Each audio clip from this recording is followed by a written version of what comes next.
할렐루야. 네, 감사합니다. 지난주부터 우리가 새로운 성전에서 예배를 드리게 되었는데요.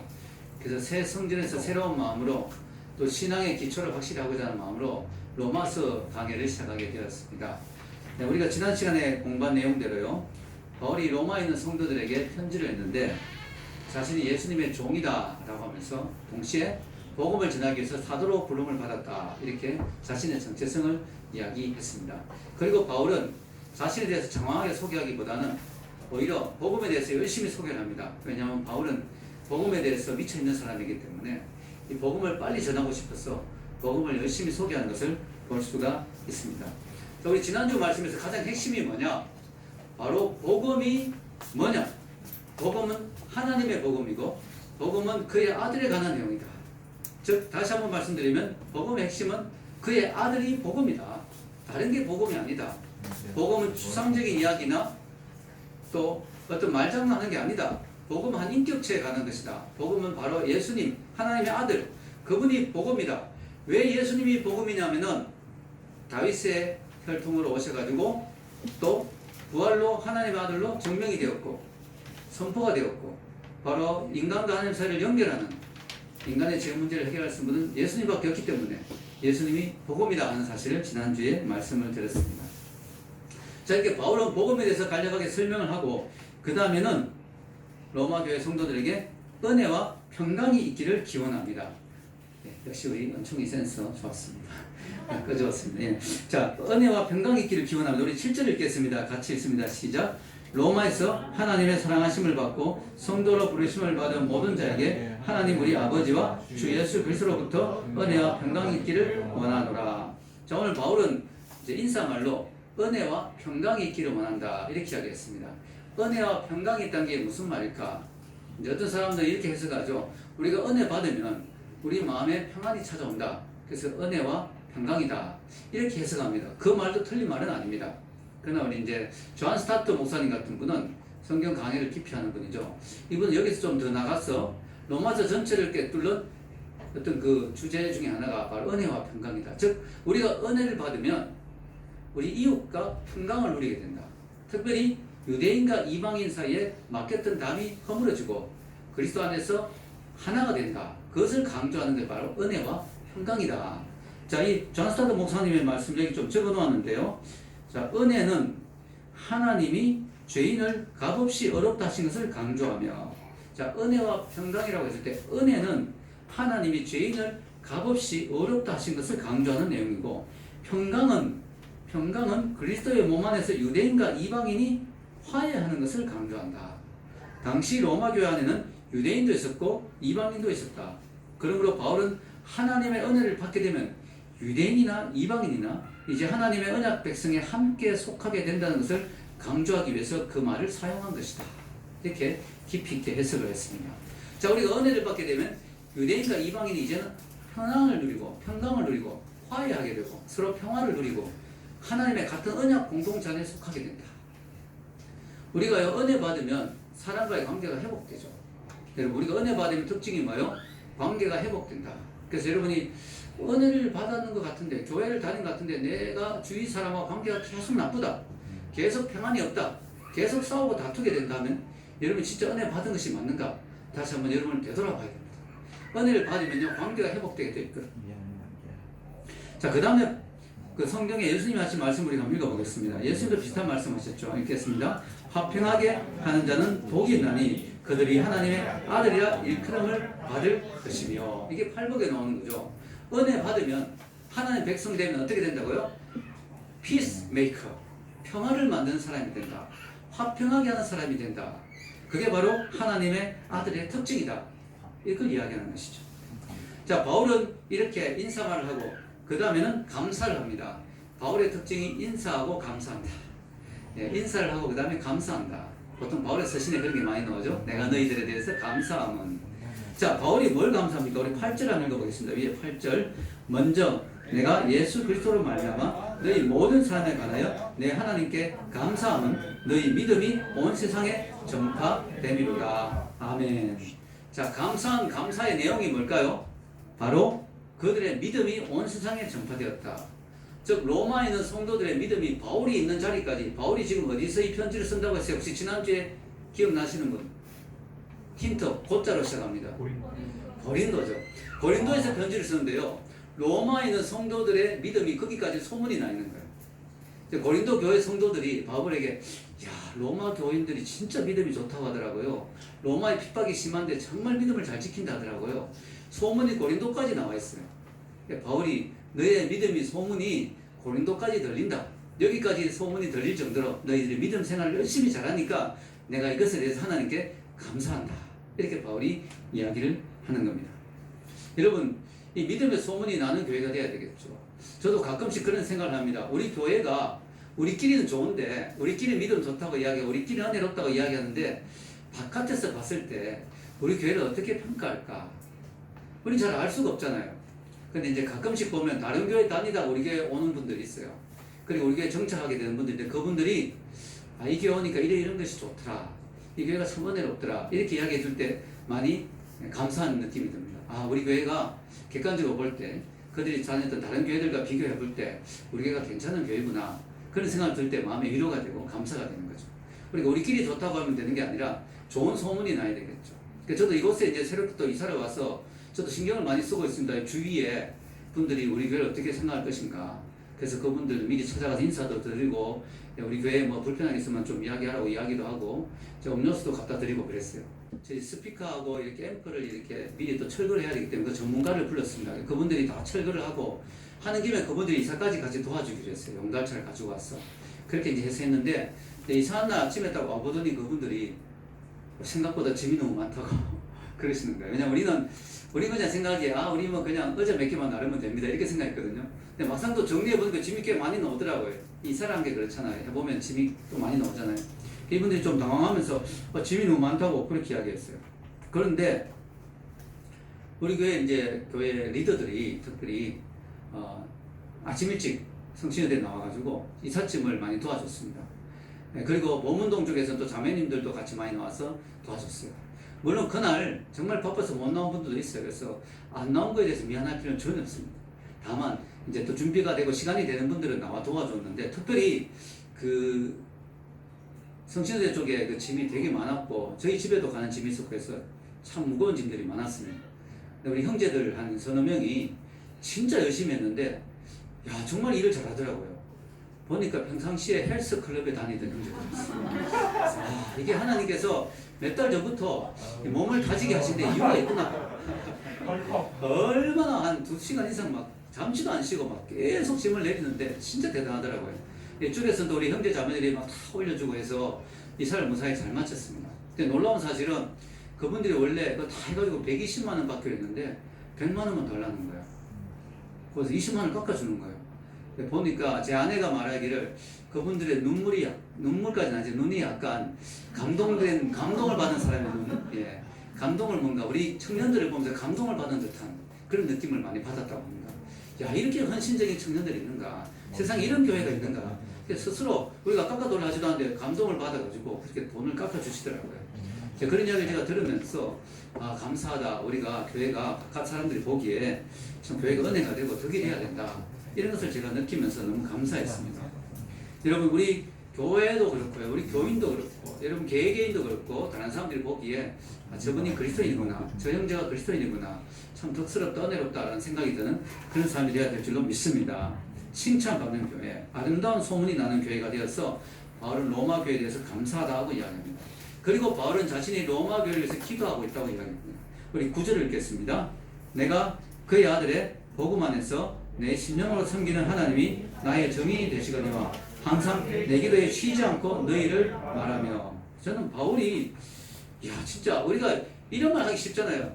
기도하고 있습니다, 기도해 드릴게요, 이런 말 하기 쉬운데요, 바울은 지금 누가 정인이라고 그랬어요? 하나님이 정인이라고 그랬잖아요. 그러니까 바울은 진짜 기도한다는 거예요. 이게 말만 그런 게 아니라. 바울이 정말 대단한 것 같아요. 하나님이 나의 정인이시다, 하나님이 아신다, 내가 너희들 위해서 얼마나 기도했는지 하나님이 아신다, 이렇게 이야기해요. 진짜 도전이 되죠. 진짜 감동이 되죠. 저도 목회자지만, 저도 교인들 위해서 기도하지만, 진짜 이렇게 자신 있게 하나님이 아신다고, 내가 너희를 위해서 얼마나 기도하는지 하나님이 아신다고 이렇게 말할 수 있을까? 우리 셀 리더들이 셀분들을 기도하지만 진짜 이렇게 말할 수 있을까? 야, 우리 셀분들 내가 너희들 위해서 기도하고 있다고. 하나님이 아신다고 내가 얼마나 기도하는지를.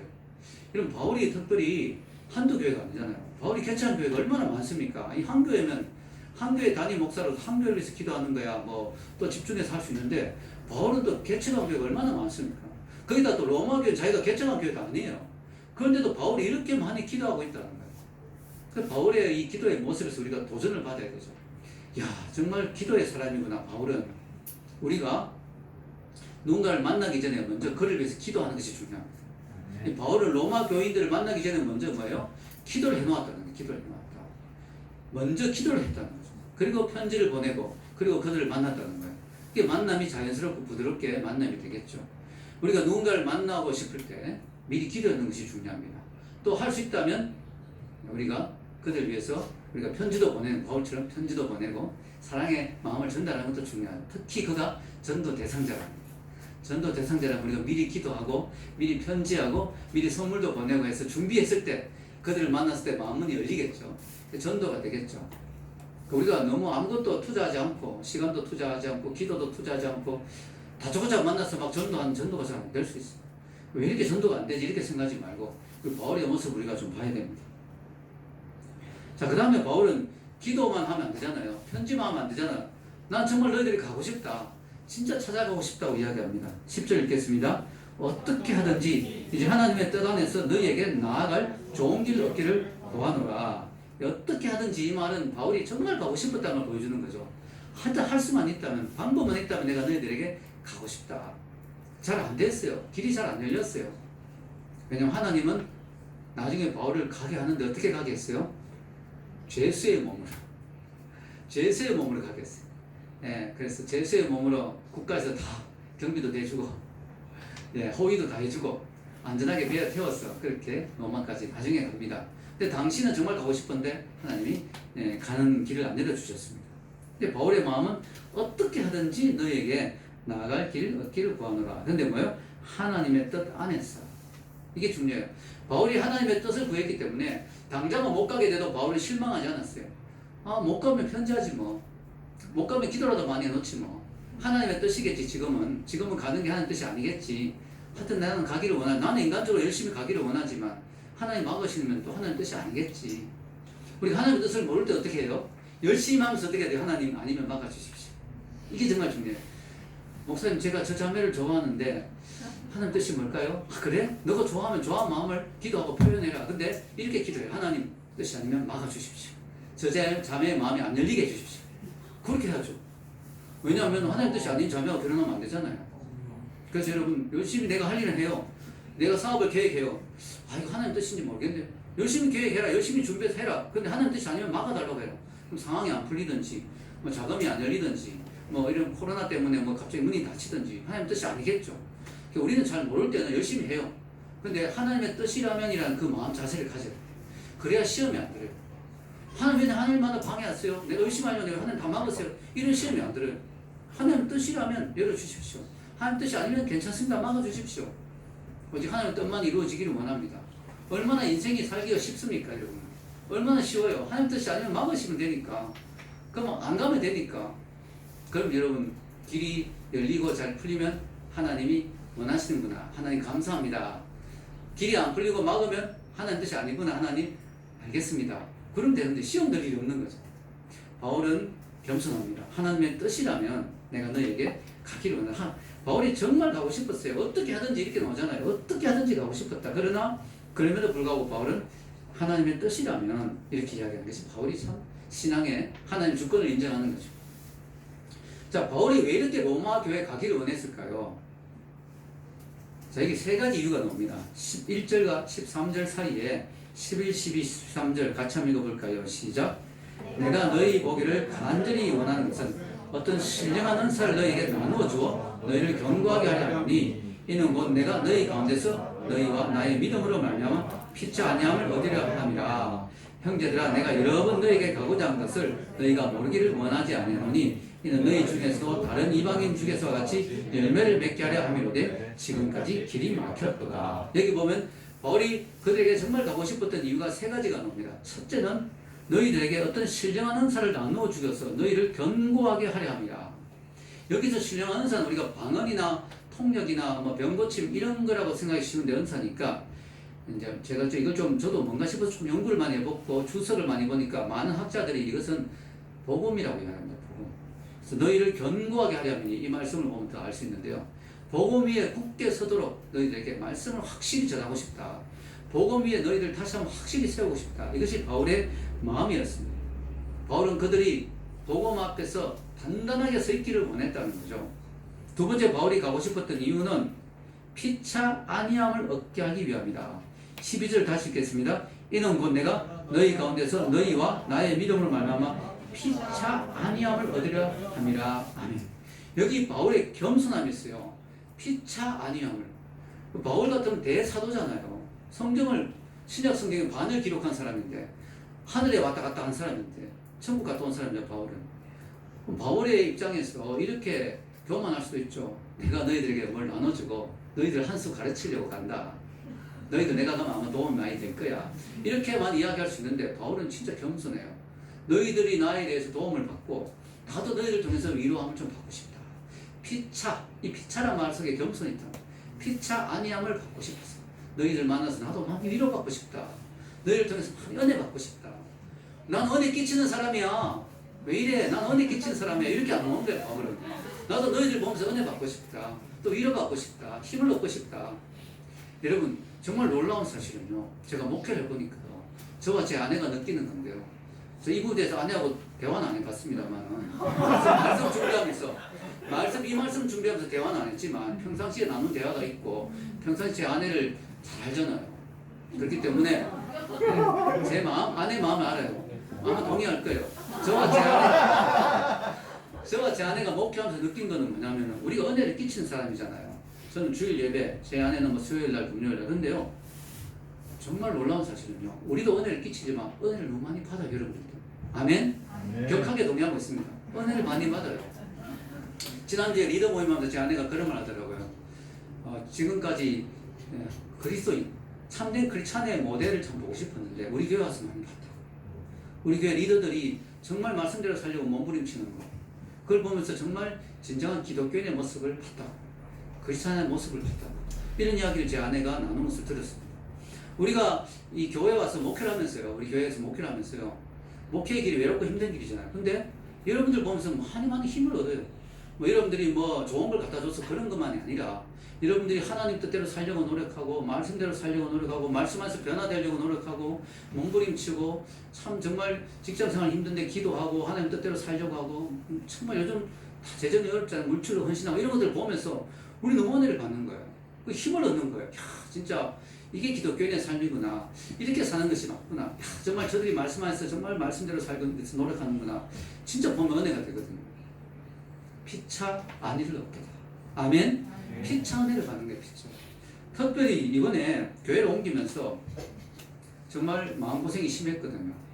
갑자기 이제 교회를 옮겨야 될 상황이 되니까 어디 가야 되지 않은 생각도 들고 재정도 그렇고 또 마음에 막 좀 상처도 되고 또 저희들 이사까지 준비하면서 막 여러 가지가 겹치면서 또 코로나 때문에 막 힘들어지고 그러면서요 막 몸에 약간 병이 오려고 숨을 잘 못 쉬겠고 막 설사도 계속 나오고 막 찾아보니까 이게 코로나 증세에 가슴이 막 답답하면서 설사가 막 나오고 저는 너무 충격을 받아 그래야 됐는데 그래가지고 병원에 가려고 이렇게 알아보니까 또 기관지가 안 좋은 환자는 아예 오지도 못하게 하고 그래서 할 수 없이 그 선별 진료소 가서 검사를 받았다 아닙니까 제가 그때 이제 결과가 뭐냐면 주의 음성을 내가 들으니 기쁜 일이라 음성이 나왔습니다. 너무 주의 음성 같더라고요. 음성이 나오니까 그만큼 마음고생이 심했는데 또 특히 어떤 부분이 힘들었냐면 교회당을 이렇게 잘 지어놓고 돈을 좀 손해보고 나오는데 우리 성도들이 혹시 시험 들면 어떡하지? 이런 마음이 또 드는 거예요. 성도들이 마음에 상처가 되거나 시험 들면 어떡하지?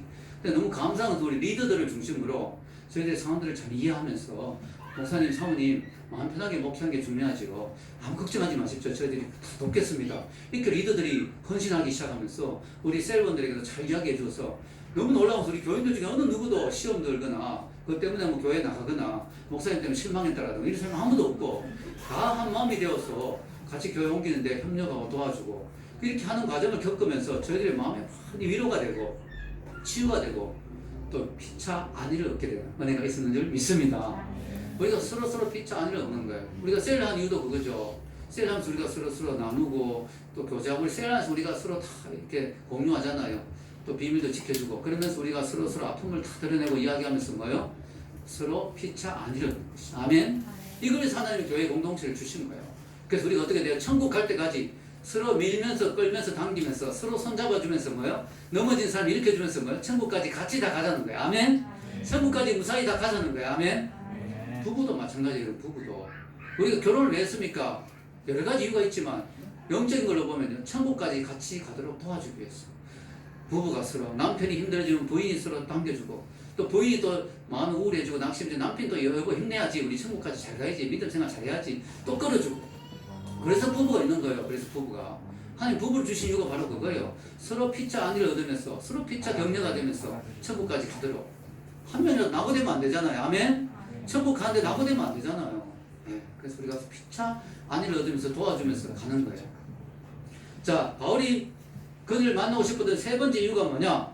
13절 다시 한번 읽겠습니다. 형제들아, 내가 여러 번 너에게 가고자 한 것을 너희가 모르기를 원하지 아니하노니 이는 너희 중에서도 다른 이방인 중에서 같이 열매를 맺게 하려 함이로되 지금까지 길이 막혔도다. 여기 열매를 맺으려고 간다는 거야. 근데 여러분 재밌는 게 이걸 원어로 보면 약간의 열매를 맺으려고 이렇게 됐어요. 너무 놀라운 거죠. 바울이 겸손한 거죠. 야, 내가 가면 뭔가 대단한 일이 난다고 이렇게 큰 소리 치는 게 아니에요. 한두 명이라도 나를 통해서 하나님을 제대로 믿게 되고 흔들리는 사람이 바로 잡아주면 얼마나 좋겠냐. 약간의 열매라도 내가 맺고 싶어서 간다. 그냥 겸손한 거죠, 바울이. 여러분, 우리가 주의 일을 할 때 너무 거창한 것을 꿈꾸면 못해요. 막 한 번에 5,000명, 3,000명, 5,000명 회개하기를 바라면 잘 안 될 수 있잖아요. 한 명이라도 내가 제대로 변화시켜야 되겠다. 한 명이라도 내가 열매를 맺어야 되겠다. 올 한 해 내가 한 명 전도해서 한 명 확실히 주님의 제자로 세우겠다. 여러분, 그 목표를 좀 가져보십시오. 올 한 해는 내가 한 명만이라도 제대로 전도해서 한 명만 제대로 주의 제자로 세우겠다. 그러다 보면 한 명, 두 명 늘어나고 그가 또 은혜 받아가 누군가를 제자로 세우면요. 또 우리가 복리적으로 복리의 역사가 일어나잖아요. 그래서 막 영적인 역사들이 많이 일어나죠. 우리가 너무 큰 욕심 부리지 말고 작은 열매라도 맺어야 되겠다. 그런 마음으로 하면 좋을 것 같습니다.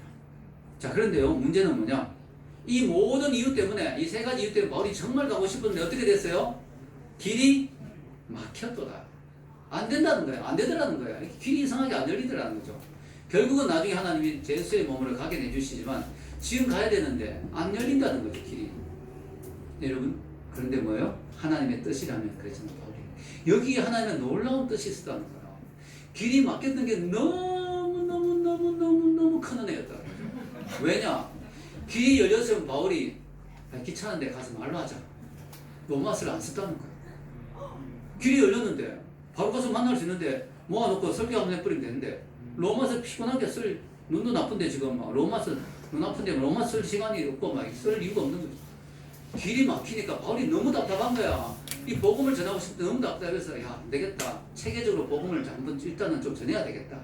확실하게 일단 언제 갈지 모르겠다. 자꾸 길이 막히니까 언제가 혹시 못 갈 수도 있다. 그러니까 이거 확실하게 체계적으로 로마서를 한번 로마 교인들에게 제대로 한번 정리해서 보내야 되겠다. 그래서 로마서를 쓴 거예요. 할렐루야. 길이 막히기 얼마나 큰 은혜입니까? 길이 막히기 얼마나 감사한 일입니까?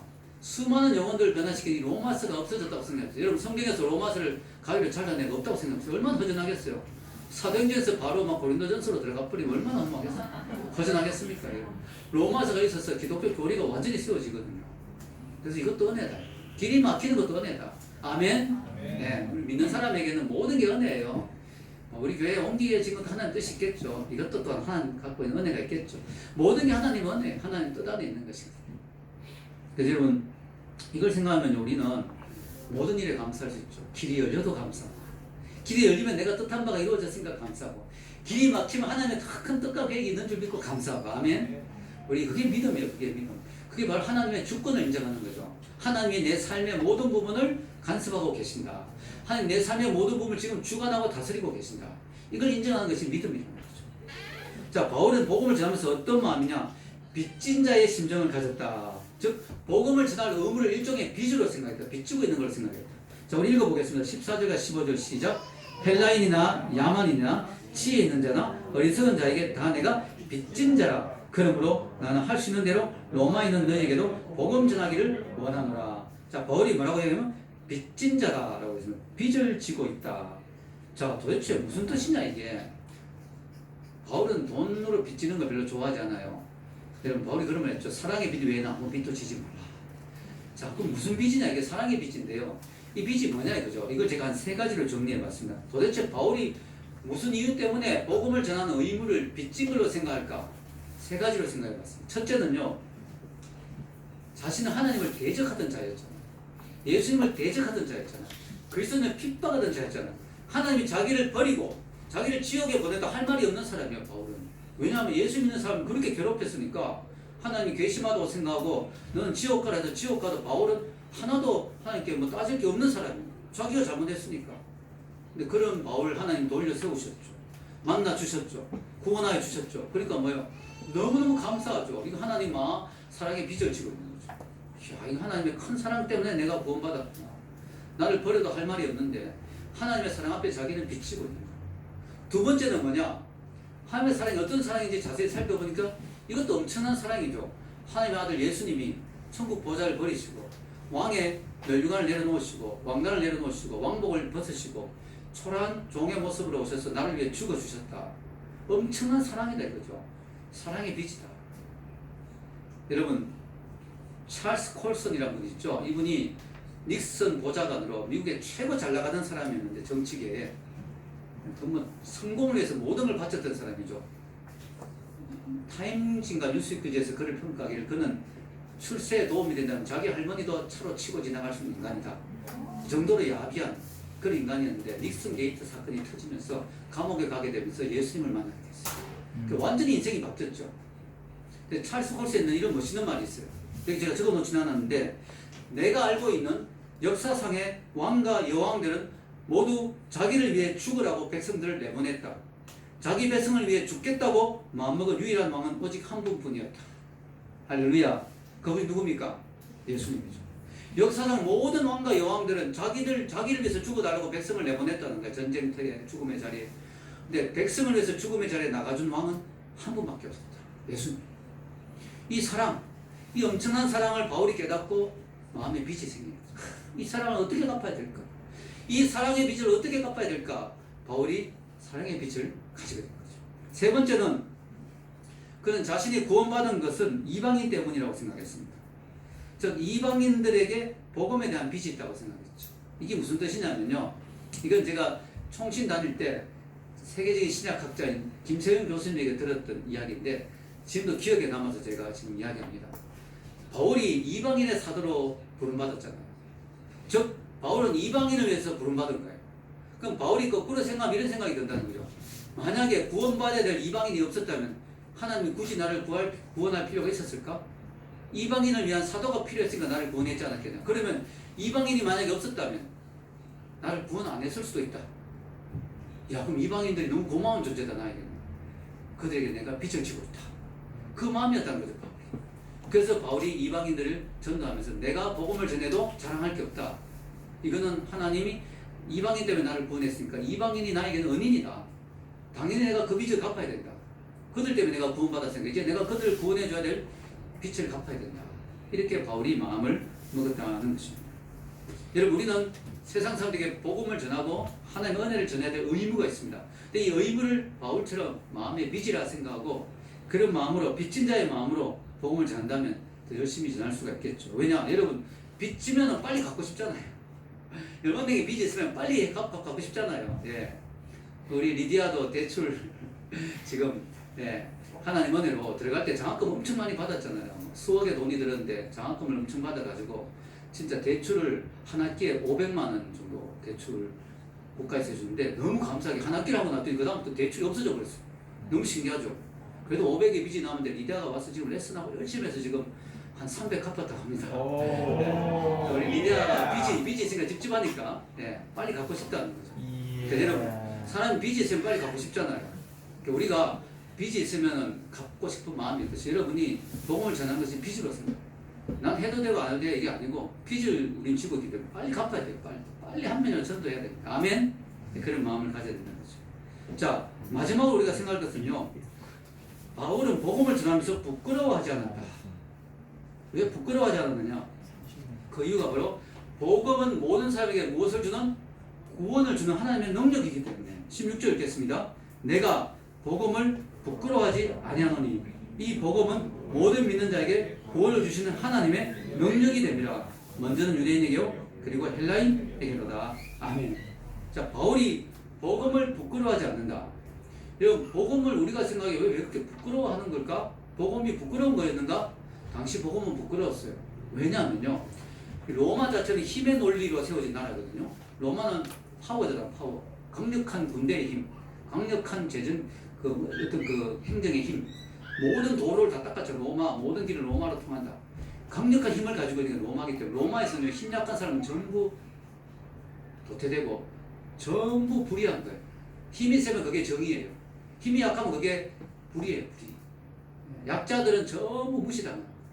근데 예수님이 어떤 분이냐면 로마 군인에게 잡혀가지고 두들겨 맞고 매 맞고 뻘거벗겨가지고 채찍 맞고 못 박혀가 피 흘려 죽은 사람이 예수님이에요. 약자죠, 약자. 강한 자가 아니에요. 아주 연약한 자죠. 그런 분을 소개하고 그런 분을 전해야 돼요. 예수님이 십자가에 피 흘려 죽었는데 그분이 구세주다. 로마인들이 듣기에는 무슨 말도 안 되는 소리냐. 우리를 구원할 자라면 강한 자야지. 무슨 자기가 자기를 구원할 능력도 없어서 십자가에 못 박혀 죽은 자가 뭘 우리를 구원하느냐. 부끄러운 거고. 물론 부활했기 때문에 우리는 예수님 하나님 아들이라고 자신있게 이야기하지만 부활해도 잘 못 믿지 않은 사람들이 십자가를 전하면 부끄러운 거죠. 부끄러운 거. 바울 자신도 우리는 바울을 지금 위대하다고 생각하잖아요. 바울. 근데요, 그때 바울은 그냥 한 촌사람이었어요. 그 유대, 로마의 식민지로 있던 유대에 그냥 한 촌사람이었어요. 뭐 그렇게 대단한 그냥 학자일 수도 있지만 그냥 구석에 있는 사람, 별로 이름 있는 사람이 아니었어요. 워런 월스비라는 유명한 성경 강해 설교가가 그분의 책에 이렇게 적어 놓았습니다. 제가 적어 놓았죠. 로마는 교만한 도시였으며 복음은 로마가 점령한 작은 나라의 수도인 예루살렘으로부터 온 것이었다. 그 당시 로마 그리스도인들은 사회 엘리트들이 아니었다. 이들은 보통 사람들이었으면 노예들도 있었다. 그러나 로마 사람들은 많은 위대한 철학자들과 철학을 갖고 있었으므로 죽은 자들 중에서 살아난 한 유대인에 대한 우화에 관심을 기울일 필요가 없었다. 관심을 기울일 이유가 없었다. 그리스도인들은 서로를 형제와 자매들로 그리스도 안에서 모두 하나로 대하였는데 이것은 로마의 자만심과 위험과는 맞지가 않았다. 로마로 가서 이와 같은 메시지를 전파하려는 작은 유대인 천막장이에 대하여 생각하는 것조차 거의 웃음거리에 가까웠다. 웃음거리밖에 안 됐다. 자, 부끄러울 수밖에 없는, 복음을 전할 때 부끄러울 수 있는 그런 상황, 부끄럽게 여길 수 있는 복음. 근데 바울은 복음을 부끄러워하지 않는다고 했습니다. 그 이유가 뭐라고요? 이 복음 모든 사람을 구원하는 뭐가 된다고요? 능력이 된다. 하나님의 능력이 된다. 여기서 능력이라는 단어가 헬라어로 뭔지 혹시 아세요? 자, 우리 정식이 능력이 헬라어로 본인이 몸담았던 동아리 뭐요? 두나미스. 바로 능력이 헬라어가 두나미스인데 두나미스 나온 말이 뭐예요? 다이나마이트예요.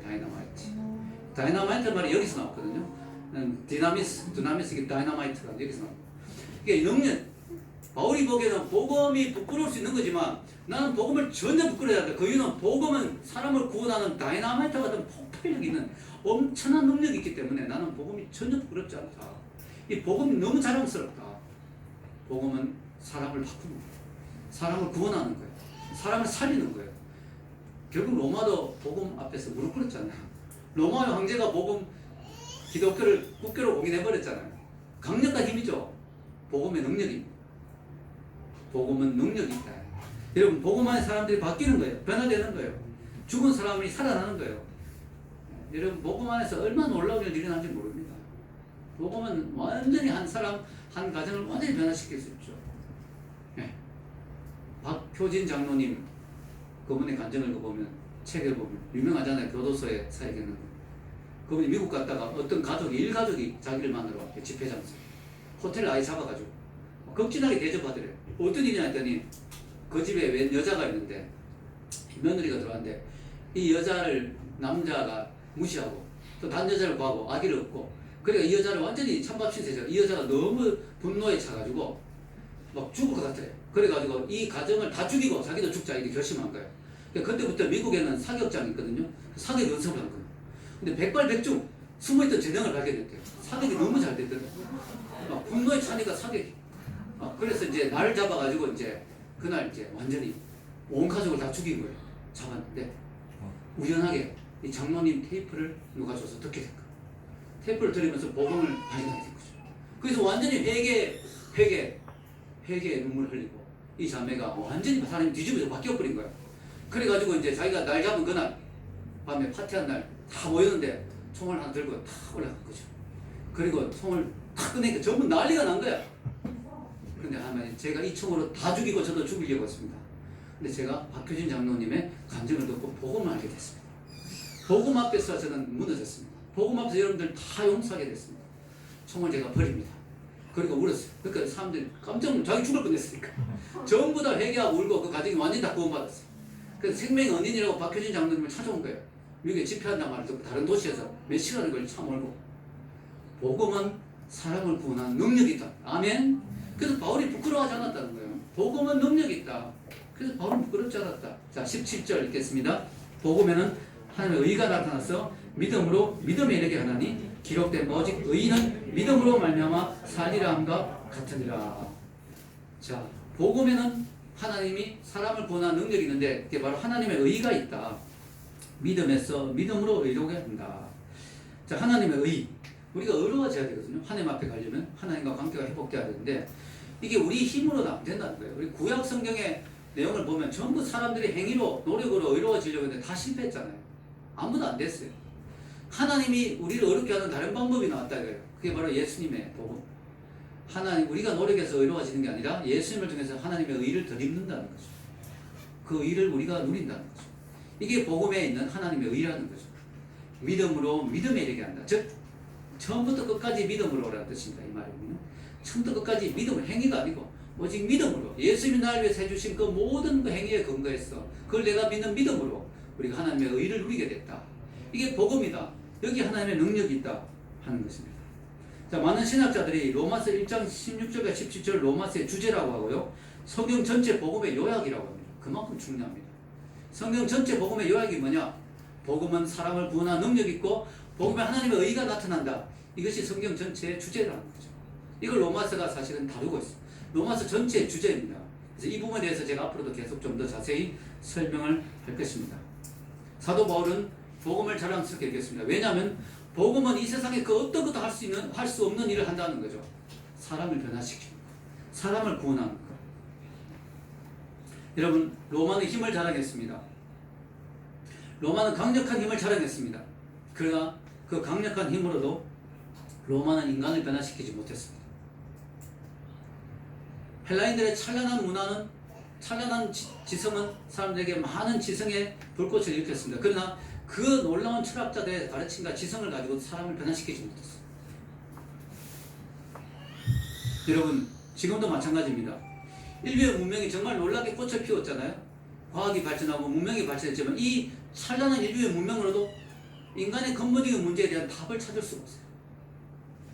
여러분, 이번에 코로나를 우리가 겪어봤지만 이 찬란한 문명이 코로나 앞에서 아무 힘을 못 쓰잖아요. 모래 위에 세워진 집과 같아요. 사상 누각. 모래밭 위에 세워진 집과 같아요. 이 찬란한 인류의 문명은 아무것도 아니에요. 자그마한 바이러스 앞에서도 꼼짝 못해요. 근데 그보다 더 심각한 건 죽음이죠. 죽음이라고 하는 인류 최고의 문제. 인간 최고의 심각한 문제 앞에서는 이 인류의 문명은 아무리 힘을 쓸 수가 없습니다. 야, 문명이 너무 발달해가지고 죽음의 문제를 해결했다. 이게 없잖아요. 과학이 너무 발달하니까 죽음의 문제는 해결됐다. 이게 없잖아요. 안 돼요, 안 돼요. 될 수가 없어요. 이 죽음의 문제를 해결할 수 있는 방법이 뭐냐? 영원한 생명의 문제를 해결할 수 있는 방법이 뭐냐? 복음밖에 없다는 거죠. 아멘? 복음만이 사람을 변화시키고 복음만이 죽음의 문제를 해결하고 복음만이 영원한 생명을 준다는 거예요. 이게 복음이 자랑스럽다는 거죠. 복음을 부끄러워하지 않는다는 거죠. 복음이 능력이라는 거죠. 얼마나 대단한 복음을 우리는 갖고 있는지 몰라요. 여러분, 결론을 내리겠습니다. 여러분, 기독교인이 뭡니까? 진정한 기독교인이 어떤 사람일까요? 복음 하나만으로 충분하다. 내가 복음을 가지고 있다는 것 하나만으로도 모든 걸 다 가진 것 같다라고 생각하는 사람이 바로 기독교인이에요. 복음 플러스 다른 게 더 있으면 물론 더 좋겠죠. 복음도 있고 돈도 있고 미모도 있고 사회적인 지위도 있고 있으면 좋겠지만 심지어 아무것도 없더라도 내가 복음을 하나만 가지고 있다면 그거 하나만으로 나는 충분히 행복할 수 있다. 그 사람이 기독교인이라는 거예요. 아멘? 왜? 복음은 이렇게 대단한 거니까. 복음 가진 것만으로 난 너무 좋다는 거예요. 이것만으로도 정말 나는 충분하다는 거죠. 여러분, 로마서는 새신자를 위해서 쓰여진 책이 아닙니다. 이미 믿고 있는 성도들을 위해서 쓰여진 책이에요. 근데 왜 로마서에서 복음을 이렇게 계속 강조할까요? 그것은 바로 이 복음은 다시 듣고 다시 깨닫고 복음에 대한 열정과 감동을 자꾸 회복해야 된다는 거죠. 여러분, 오늘날 이 세상에서는 복음이 아닌 다른 것을 말하면 세련되고 멋있다고 생각해요. 교회에서도 복음을 이야기 안 하고 지옥, 천국, 아유 지금 뭐 이 시대에 뭐 이런 이야기 하느냐, 뭐 구원, 영생, 무슨 구닥다리 이야기를 하냐 이렇게 생각하는 사람들이 많거든요. 십자가 뭐 이러면 지겹다. 근데